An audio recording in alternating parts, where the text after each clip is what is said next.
இந்த ஒரு சமாதானமான சந்தோஷமான இந்த பரிசுத்த ஓய்வினாலே உங்களை சந்திப்பது மிகுந்த மகிழ்ச்சி அடைகிறேன். இன்றைக்கு உலகம் முழுவதும் கிறிஸ்துவுடைய உயிர்த்தெழுதலை எல்லாரும் இன்றைக்கி ஆகோஷமாய் சந்தோஷமாய் ஒரு பண்டிகையாய் கொண்டாடுகிறதை நாம் பார்க்கிறோம். அல்லேலூயா, ஆமென். யதார்த்தத்தில் சொன்னால் ரட்சிக்கப்பட்ட நாம் தான் இந்த சந்தோஷத்தை அதிகமாய் கொண்டாட வேண்டும். ஆமென், அல்லேலூயா. நீங்கள் மற்ற நம்முடைய பாரம்பரிய சபையில் போய் கேட்டால் அவங்க நிறைய காரியத்தை செய்வாங்க. இப்போ 40 நாள் பயங்கரமாக விரதம் இருந்திருப்பாங்க. இந்த 40 நாள் அவங்க சிக்கன் மட்டன் சாப்பிட மாட்டாங்க, பூ வைக்க மாட்டாங்க. இன்றைக்கி பார்த்திங்கன்னா இன்றைக்கி பயங்கரமாக இல்லை, இன்றைக்கி இந்த 40 நாள் சாப்பிடாததெல்லாம் இன்றைக்கி என்ன பண்ணுவாங்க, சாப்பிடுவாங்க. கிறிஸ்துவ ஜீவியம் என்பது அதல்ல. கிறிஸ்துவுக்காக வருஷத்தில் ஒரு 40 நாள் விரதம் இருக்கணும்னு சொல்லி வேதத்தில் எங்கேயுமே என்ன பண்ணலை, சொல்லப்படலை. அல்லேலூயா.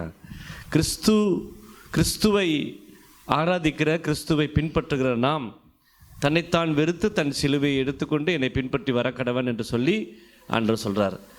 அதாவது 40 நாள் எல்லாத்தையும் விட்டுட்டு அதுக்கப்புறம் எல்லாத்தையும் தொடர்றதை காட்டிலும் ஒரு கொஞ்சமான விஷயத்தை ஒவ்வொரு வருஷமும் படிப்படியாய் விடுவது நல்லதான காரியம். அல்லேலூயா, ஆமென். இல்லையா? இப்போ நகை கழட்டுறோமா, பரவாயில்ல, கொஞ்சம் கொஞ்சம் போக போக போக போக வாழ்க்கையில் என்னைக்காச்சும் ஒரு நாள் ஆண்டவருக்காக நான் என்ன பண்ணேன், அதை நான் அர்ப்பணித்தேன், நான் இல்லாமல் இருந்தேன், அல்லது ஏதாவது ஒரு சாக்ரிஃபைஸ் நம்ம லைஃப்பில் அப்பப்போ செய்யும்போது ஆண்டவரில் சந்தோஷப்படுகிறவராக இருக்கிறார், மகிழ்ச்சி அடைகிறவராக இருக்கிறார். ஆனால் பேருக்கு ஒரு 40 நாள் மற்ற புறஜாதிகள் செய்வது போல செய்கிற ஒரு அனுபவம் பெந்தெகோஸ்து அனுபவத்தில் இருக்கக்கூடாது. அது இருந்தால் மிகவும் தவறு. ஆனால் இன்றைய நாளிலே எல்லாரும் கிறிஸ்துவுடைய உயிர்த்தெழுதலை குறித்து பேசும் பொழுது நாமும் உயிர்த்தெழுந்திருக்கிறோம் என்பதை நாமும் அறிந்திருக்க வேண்டும். அல்லேலூயா, ஆமென். வேதம் அப்படித்தான் சொல்லுகிறது. வாசிங்கள், ரோமர் 6:9 ஒரு வசனம் வாசிங்க. ரோமர் 6:9. மரித்தவரிலிருந்து எழுந்த கிறிஸ்து இனி மரிப்பதில்லை என்று அறிந்திருக்கிறோம். அல்லேலூயா. முதல்ல கிறிஸ்துவை பற்றி தெரிந்து கொள்ள வேண்டும் என்று சொன்னால் அவர் மரித்தார், ஆனாலும் சதா காலங்களிலும் உயிரோடு இருக்கிறார். மரித்த கிறிஸ்து இனி மரிப்பதில்லை. ரெண்டுக்கு வித்தியாசம் பாருங்க. மரித்த கிறிஸ்து இனி மரிப்பதில்லை. மரித்த கிறிஸ்து சதா காலங்களில் என்ன பண்ணுறாரா, உயிரோடு இருக்கிறாரா. இந்த மரணத்துக்கும் உயிர்த்தெழுதலுக்கும் நடக்கிற ஒரு விஷயம் மிக மிக மிக முக்கியமான விஷயம். உலகத்தில் பிறந்த எல்லா மனுஷர்களும் மரண பயத்தில் இருந்தாங்க. நான் செத்து போனால் அவ்வளோதான், எனக்கு ஒரு வாழ்வு இல்லை. ஆமென். இந்த human being is the very different character, அல்லது வித்தியாசமான ஒரு அனுபவம் இல்லை. சில பேருக்கு பார்க்கில் போயிருந்தால் சந்தோஷமாக இருக்கும், சில பேருக்கு சினிமா பார்த்தா சந்தோஷமாக இருக்கும், சில பேருக்கு தனிமையாக இருந்தாலே சந்தோஷமாக இருக்கும், சில பேர் ரூமுக்குள்ள இருந்தால் சந்தோஷமாக இருக்கும். பார்த்துறீங்களா?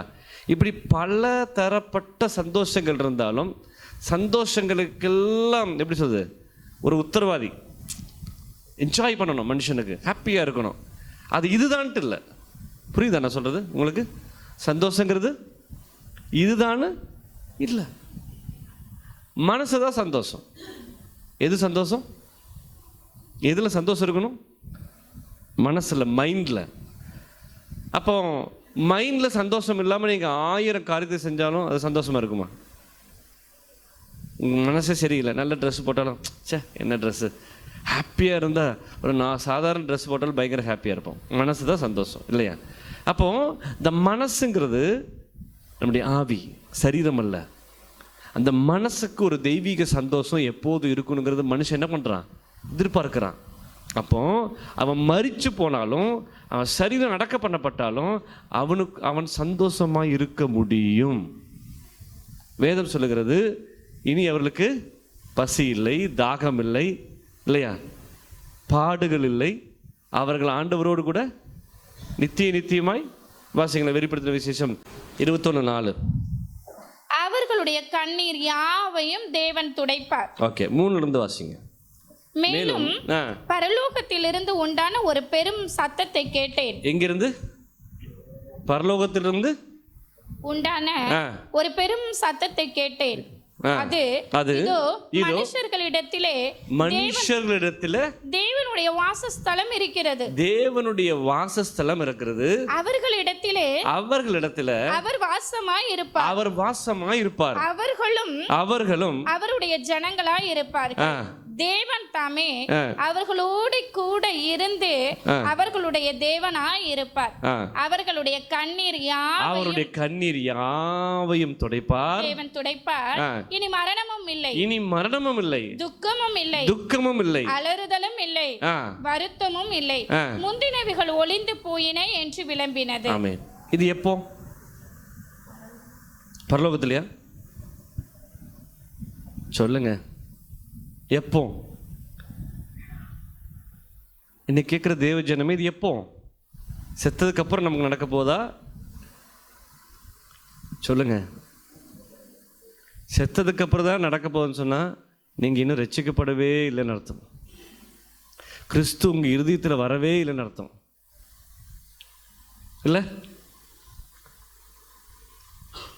உண்மையாக நீங்கள் ரட்சிக்கப்பட்டீங்கன்னு சொன்னால், எல்லாவற்றையும் தன்னைத்தான் வெறுத்து வந்துட்டீங்கன்னு சொன்னால், இப்பவும் பரலோக வாழ்க்கை தான் வாழ முடியும். ஹாப்பி தானே? இன்னைக்கு காலை எத்தனை பேர் சண்டை போட்டு வந்தீங்க? நல்ல ட்ரெஸ் இல்லை, ஜாக்கெட் சரியாக தைக்கலை, இல்லை காலைல புருஷன் டீ வச்சு கொடுக்கல, அதான் ஒரு குழப்பம்.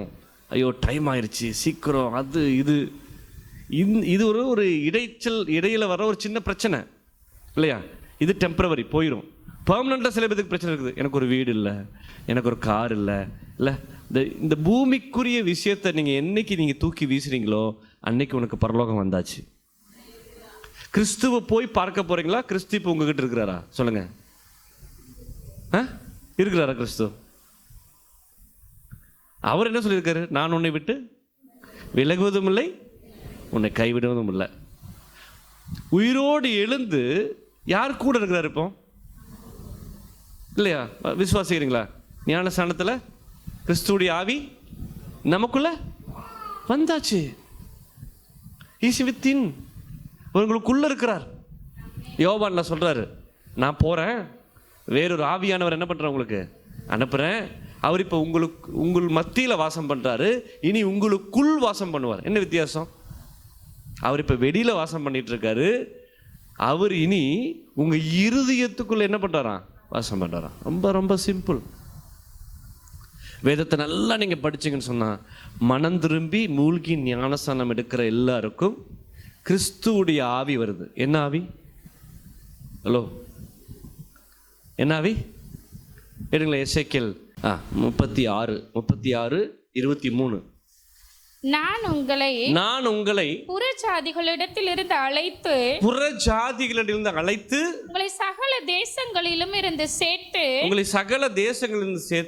உங்கள் சுய தேசத்திற்கு உங்களை கொண்டு வருவேன்.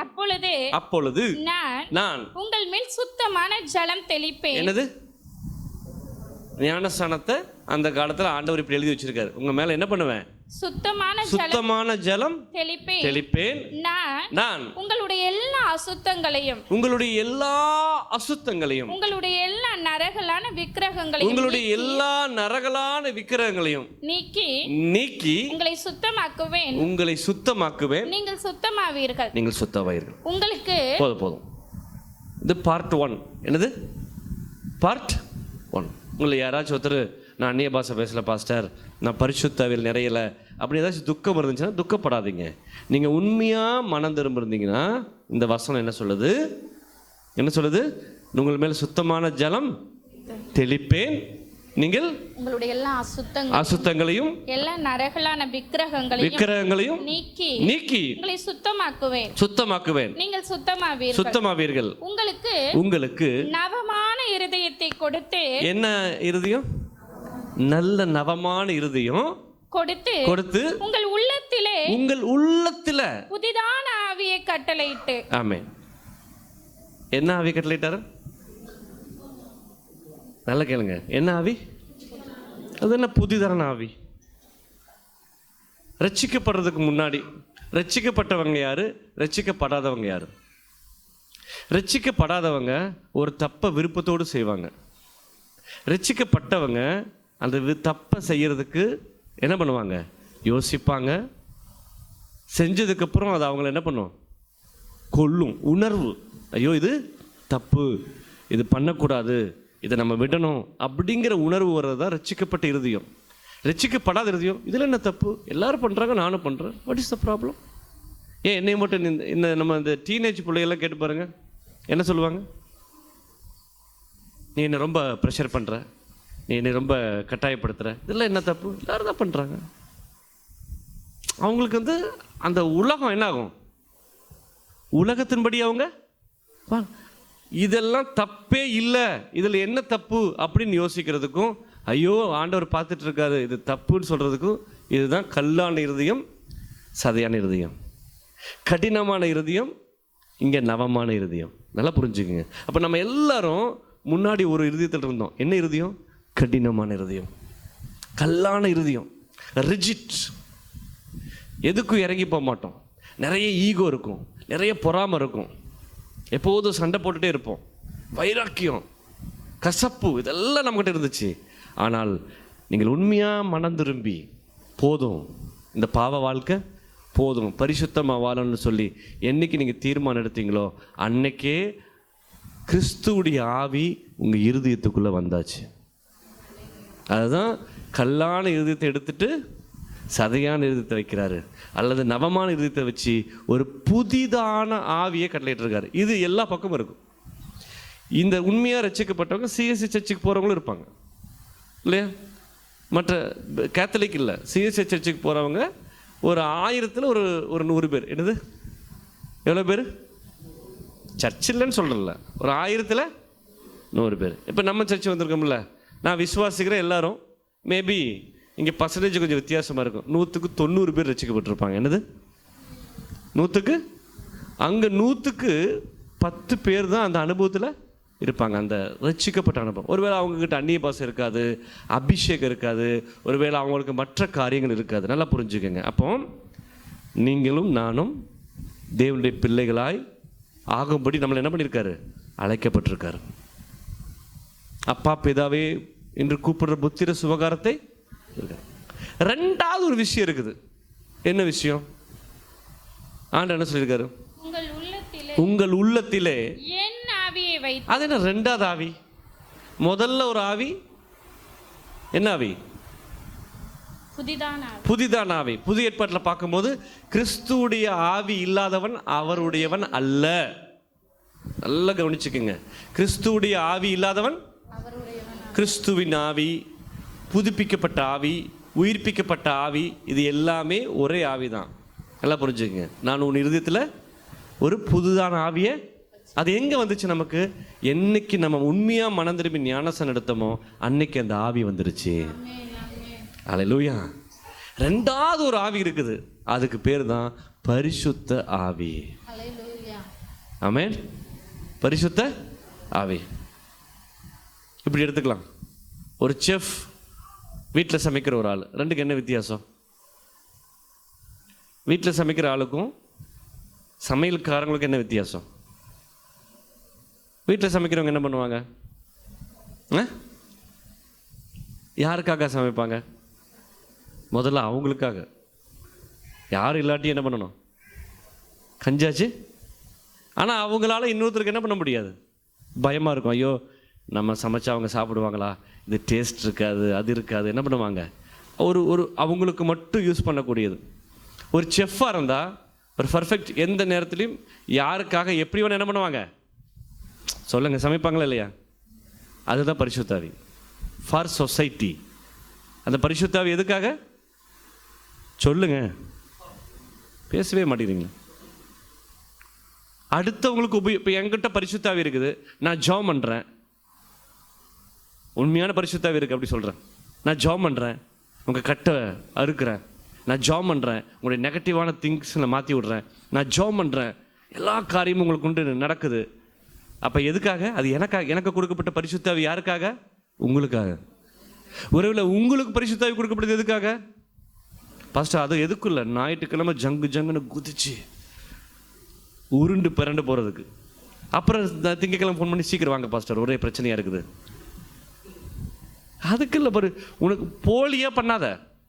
உனக்குள்ள பரிசுத்த ஆவி வந்துச்சுன்னா நீ சூப்பர் மேனா மாறி இருக்கணும். உண்மைதானே? கிறிஸ்துவின் ஆவியே போதுமே வாழ்றதுக்கு. ஒரு உண்மையான மனம் திரும்பின இருதயம் இருந்துச்சுன்னா, ஒரு நவமான ஆவி உனக்கு வந்துச்சுன்னு சொன்னா அதுவே உன்னை வழி நடத்துமே. நீ நல்லவனா இருப்பியே, யாரும் ஏமாத்த மாட்ட, திருட மாட்ட, அசுத்தமா எதுவும் செய்ய மாட்ட. Because you have Christ in you. கிறிஸ்து என்கிற ஒரு ஆள் உனக்குள்ள இருக்கிறாரு. பரிசுத்தாவிங்கிறது மிகவும் மேன்மையான காரியம். பரிசுத்தாவில நிறைந்து ஒருத்தர் ஜெபம் பண்ணணும்னு சொன்னா, உங்களுக்கு தெரியுமா, கன்னியாகுமரியில் ஒரு மிலிட்ரிக்காரர் தன் ஃப்ரெண்டோட வந்துட்டு இருக்காரு லீவுக்கு. அந்த காலத்தில் மிலிட்ரிக்காரங்க ஒவ்வொரு ஊருக்கு போயிடுவாங்க. இந்த வருஷம் நான் உன் வீட்டுக்கு வரேன்டா, என் ஊருக்கு அடுத்த டைம் போகிறேன்னு சொல்லிட்டு அந்த இந்திக்காரர் தமிழ் ஆளு கூட வந்துட்டு இருக்காரு. அங்கே ஒரு பெந்திகாஸ் சர்ச்சில் ப்ரேயர் நடக்குது.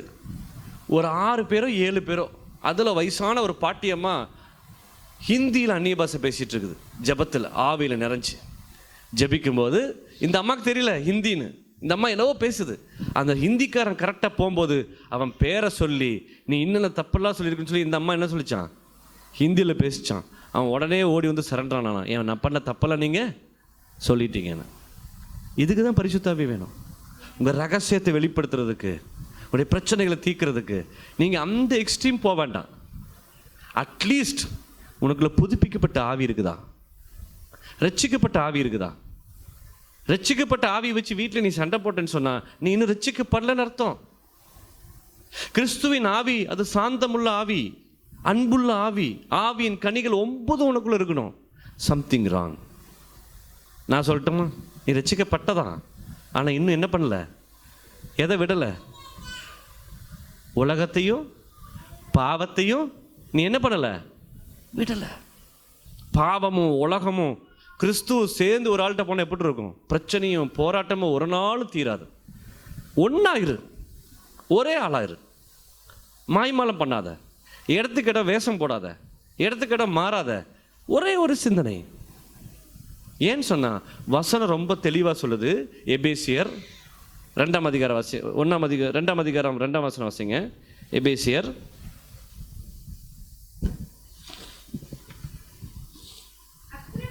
அக்கிரமங்களினாலும் பாவங்களினாலும் மரித்தவர்களாயிருந்த உங்களை உயிர்ப்பித்தார். உங்களை என்ன பண்ணாரா சொல்லுங்க? நீங்க செத்துட்டீங்களா, இன்னும் உயிரோடு இருக்கீங்களா? உயிர்ப்பித்தார். மனுஷனுடைய ஆவி கீழே மேலே போகும். மனுஷனுடைய ஆவி ஒரு நாள் போயிடும், கரெக்டு தானே? இல்லாட்டி பாதாளத்துக்கு போகும். ஆனால் கிறிஸ்துவனுடைய ஆவி உன்னை எங்கே கொண்டு போகும்? மேலே கொண்டு போகும். இங்கே என்ன போட்டிருக்கு? மரித்தவர்களாக இருந்த உங்களை உயிர்ப்பித்தார். அவைகளில் நீங்கள் முற்காலத்திலே உலக வழக்கத்திற்கு ஏற்றபடியாகவும் கீழ்ப்படியாமையின் பிள்ளைகளிடத்தில் இப்பொழுது கிரியை செய்கிற ஆகாயத்த அதிகார பிரபுவாகிய ஆவிக்கேற்றபடியாகவும் நடந்து கொண்டீர்கள். அவர்களுக்குள்ளே நாம் எல்லாரும் முற்காலத்திலே நமது மாமிச இச்சையின்படியே நடந்து நமது மாமிசமும் மனசும் விரும்பினவைகளை செய்து எப்படி வாழ்ந்தீங்க? மாமிசமும் மனசு என்ன சொல்லுச்சோ அதை செஞ்சோம். மாமிசம் என்ன தூண்டுச்சோ அதை செஞ்சோம். கரெக்டு தானே? குடிக்கணும்னு நினச்சா பையில் காசு இருந்தால் உடனே குடிக்க போயிடுவோம் இல்லையா? அசுத்தமாக ஏதாச்சும் பண்ணணும்னு மனசு இருந்தால் உடனே மனசும் மாமிசமும் என்ன சொல்லுச்சோ அதை பண்ணிட்டு இருந்தோம். இப்போ பண்ண முடியுமா? ஒருவேளை வாய்ப்பு இருந்தாலும் ஐயோ அது பண்ணக்கூடாது, ஐயோங்கிற ஒரு வார்த்தை நமக்குள்ள. அப்போ மனசும் மாமிசமும் என்ன சொல்லுச்சோ அதை செஞ்சீங்க. இப்போ நம்மளால் என்ன பண்ண முடியல, செய்ய முடியல. காரணம் அதுக்கு கீழே வாசிங்க. நம்முடைய ஆவி எங்கே வச்சிருக்காரு? தேவனோ இரக்கத்தில் ஐஸ்வர்யம் உள்ளவராய் நம்மில் அன்பு கூர்ந்து நம்முடைய மிகுந்த அன்பினாலே அக்கிரமங்களினால் மரித்தவர்களாக இருந்த நம்மை கிறிஸ்துவுடனே கூட உயிர்ப்பித்தார். பாருங்க, உயிர்த்தெழுதல் நடந்துருச்சு. என்ன போட்டிருக்கு?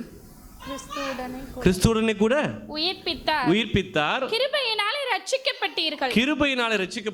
கிறிஸ்து இயேசுவுக்குள் அவர் நம்மிடத்தில் வைத்த தயவினாலே தம்முடைய கிருபையின் மகா மேன்மையான ஐஸ்வரியத்தை உங்களில் விளங்க செய்வதற்காக கிறிஸ்து இயேசுவுக்குள் நம்மை அவரோடு கூட எழுப்பி உன்னதங்களிலே அவரோடு கூட உட்காரவும் செய்தார். இந்த வசனம் என்ன சொல்றது? உங்களுக்கு ரொம்ப சிம்பிளா சொல்றேன். முதல்ல நம்முடைய மொபைல்ல ஒரு சிம் கார்டு போடணுமா வேண்டாமா சொல்லுங்க? சிம் கார்டு போட்டிங்களா? ஏதோ ஒரு சிம் கார்டு, ஏர்டெல்லோ ஏர்செல்லோ வாட் எவர், ஒரு சிம் கார்டு என்ன பண்ணிட்டீங்க, வச்சுட்டீங்க. திடீர்னு சிக்னல் என்ன ஆயிடுச்சு, கட் ஆயிடுச்சு. சிம் கார்டு நல்லா இருக்குது, சிக்னல் கொடுத்தா வேலை செய்யுமா செய்யாதா? மொபைல் ஆன்ல இருக்குது, இன்னொரு ஆளுக்கு சிம் கார்டு இல்லை, சிக்னல் வருமா வராதா? அப்போ இந்த வசனம் என்ன சொல்லுது? நீ ஞானஸ்நானம் எடுக்கும்போது உன் ஆவி யார்கிட்ட போயிருச்சான்? ஆண்டவர்கிட்ட போயிருச்சான். இப்போ நம்மளுடைய ஆவியும் கிறிஸ்துவுடைய ஆவி என்னவா இருக்குதான்? ஒன்றா இருக்குதான். ஒரு நாள் செத்து போயிட்டீங்க, ஆனால் அவர் சிக்னல் கொடுத்தா மேலே வருவீங்களா வர மாட்டீங்களா சொல்லுங்க? அதுதான் இங்கே போட்டிருக்கு. 1 தெசலோனிக்கேயர் 4:14 வாசிங்க. 15-16. 1 தெசலோனிக்கேயர் 4. இயேசுவானவர் மரித்த பின்பு என்னது?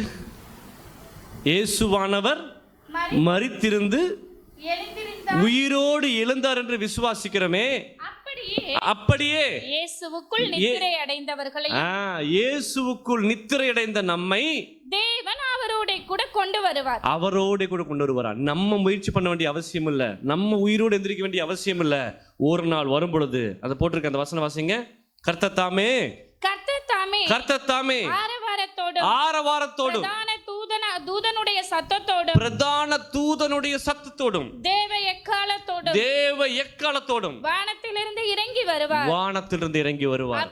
அப்பொழுது கிறிஸ்துவுக்குள் மரித்தவர்கள் முதலாவது எந்திரிப்பார்கள்.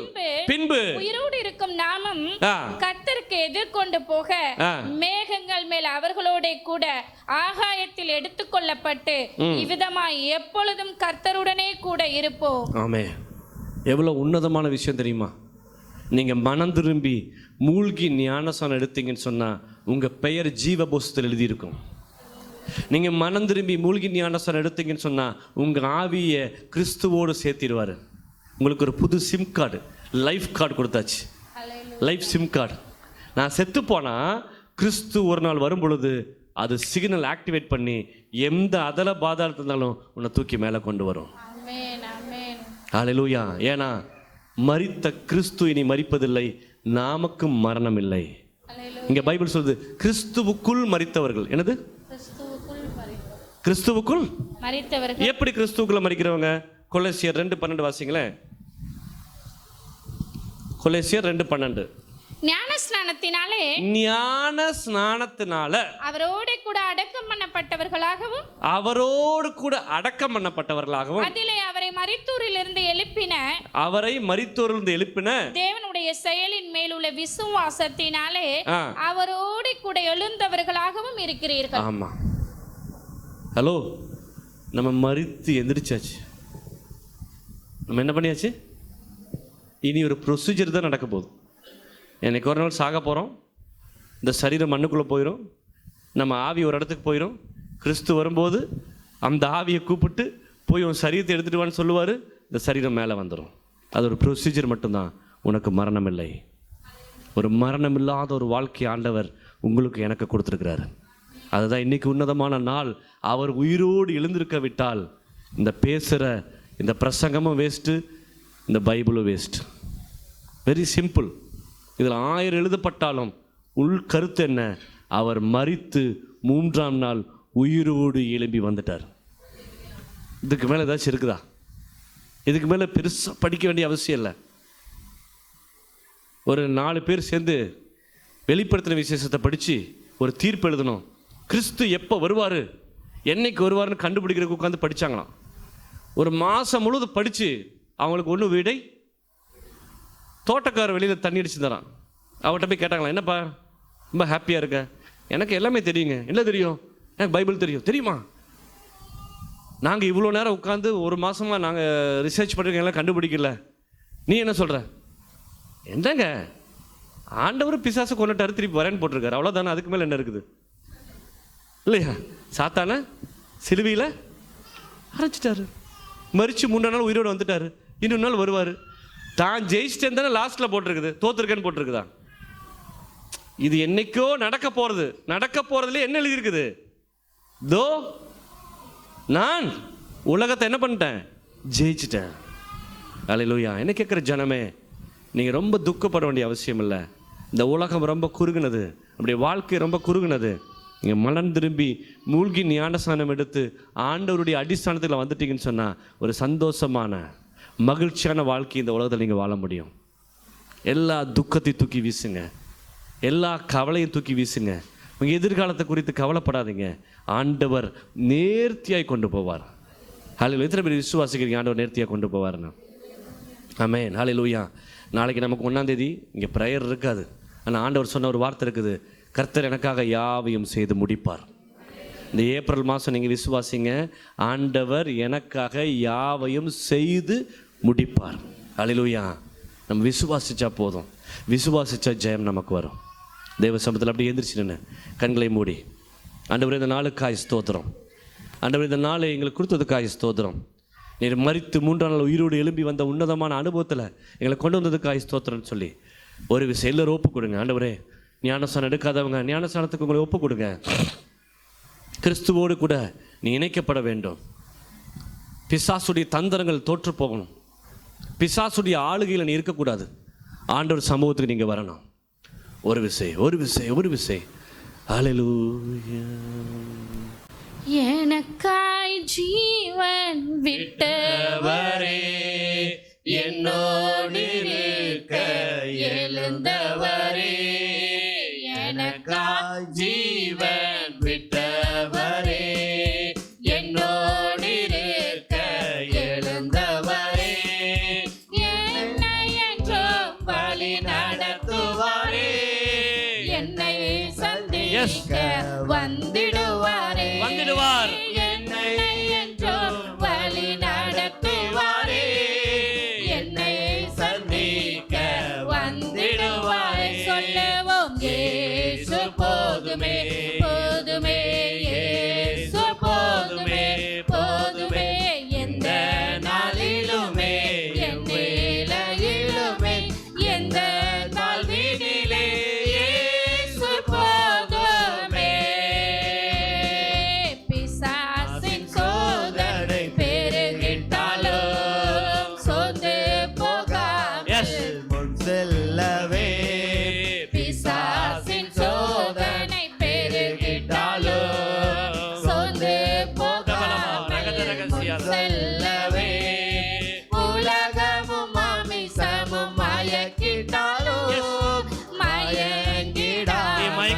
மயங்கிடாதே, உலகமும் மாமிசமும் மயக்கிட்டாலும் மயங்கிடாதே, முன்னேறவே. சொல்லுவோம் இயேசு போதுமே, போதுமே, இயேசு போதுமே, போதுமே, எந்த நாளிலுமே, என் வேளையிலுமே, எந்த வாழ்வினிலே இயேசு போதுமே. ஆமென். புல்லுள்ள இடங்களில் மேய்த்திடுவார், அமர்ந்த தண்ணீரண்டை நடத்திடுவார், புல்லுள்ள இடங்களில் மேய்த்திடுவார், அமர்ந்த தண்ணீரண்டை நடத்திடுவார், ஆத்துமாவை தினம் தேற்றிடுவார், மரண பள்ளத்தாக்கில் காத்திடுவார், ஆத்துமாவை தினம் தேற்றிடுவார், மரண பள்ளத்தாக்கில் காத்திடுவார். இயேசு போதுமே, இயேசு போதுமே, போதுமே, இயேசு போதுமே, போதுமே, எந்த நாளிலுமே, என் வேளையிலுமே, எந்த வாழ்வினிலே இயேசு போதுமே, இயேசு போதுமே, இயேசு போதுமே, இயேசு போதுமே, இயேசு போதுமே, அந்த உன்னதமான ஆண்டவர் எந்த நாளிலுமே, என் வேளையிலுமே, எந்த வாழ்வினிலே இயேசு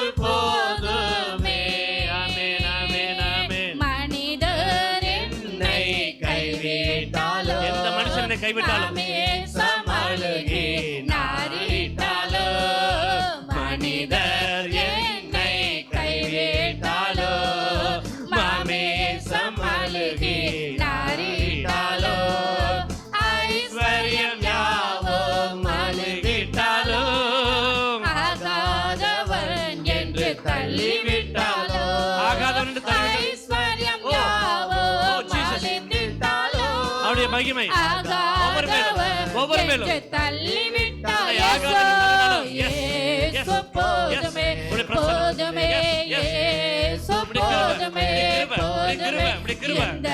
நாளிலுமே எந்த நிலையிலுமே எந்த வாழ்வினிலே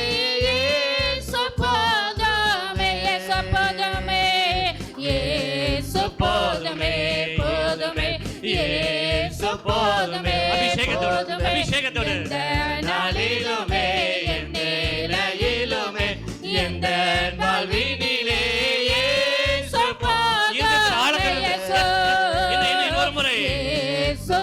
அபிஷேகத்தோடு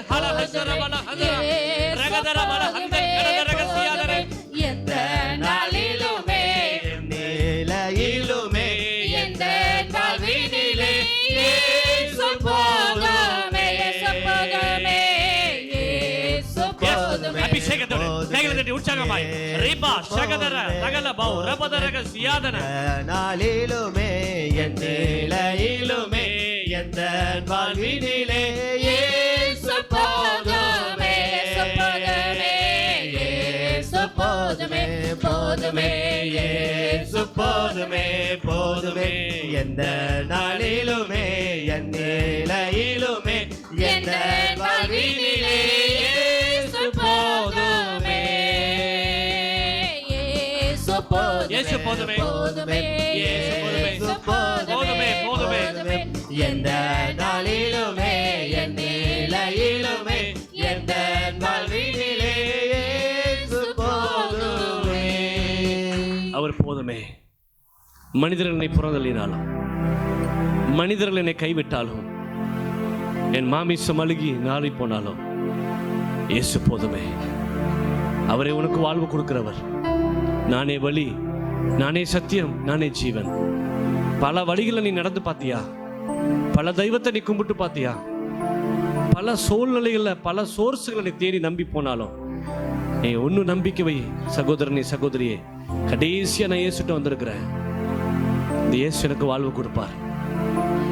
நேகரை வாழ வச்சவர் என்னையும் வாழ வைப்பார். அவரோட நித்திய வாழ்வு தரேன்னு சொல்லியிருக்கிறார்.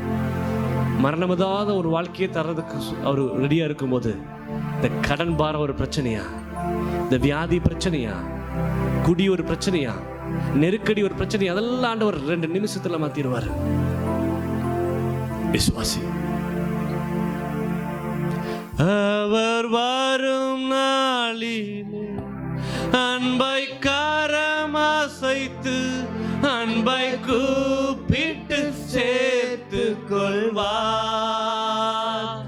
அவர் வரும் நாளிலே அன்பை கரம் அசைத்து அன்பை கூப்பிட்டு சேர்த்து கொள்வார்.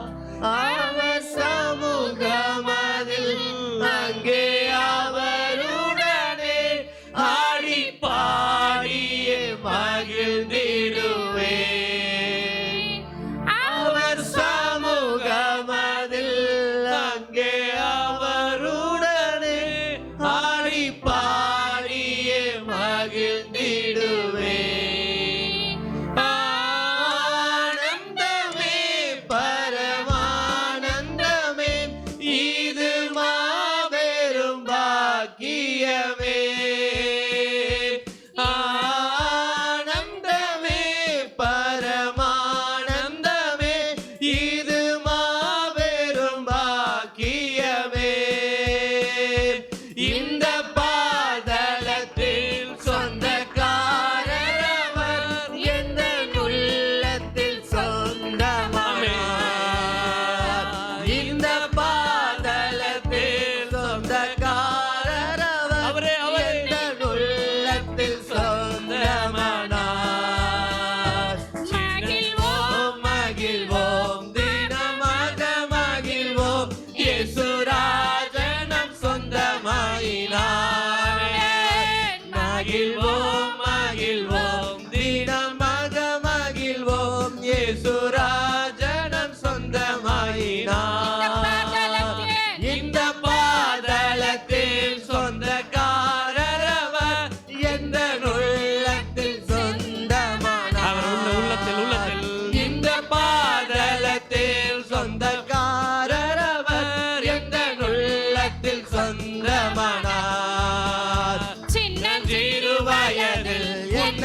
உன்னை உன்னதமானவனாய் மாற்றுவார். ஆண்டவருக்கு உபயோகமுள்ள பாத்திரமாய் உன்னை மாற்றுவார். உலகத்துக்காகவோ கமிட்மெண்ட்டுக்காகவோ ஓடாத. உன்னை இயேசுவுக்கு கொடுத்தேன்னு சொன்னா உன் வாழ்க்கை மறுரூபமாகும். உன் வாழ்க்கை கொடு. என்ன பண்ணணும் நீ சூஸ் பண்ணாத, என்ன பண்ணணும் நீ முடிவு பண்ணாத. உன் வாழ்க்கையை அவர் முடிவு பண்ணட்டும். Give it to God. இயேசுட்ட உன் வாழ்க்கையை நீ கொடுத்தேன்னு சொன்ன ஒரு நாள் உன்னை கைவிட மாட்டார். மனுஷனை நம்பி போகாத, உலகத்தை நம்பாத, குடும்பத்தை நம்பாத, இயேசுவை நம்பு. அவர் ரொம்ப நல்லவர், அவர் ரொம்ப நல்லவர். உனக்குன்னு வச்சிருக்கிறத கண்டிப்பா கொடுப்பாரு. மகளே, மகளே, உனக்குன்னு வச்சிருக்கிறது உன்னை தேடி வரும். வேதத்துல பார்த்தா யாருமே தேடி போகல, அவர் உன்னை தேடி வரட்டுமே, அவர் உனக்கு தேடி வந்து கொடுக்கட்டுமே.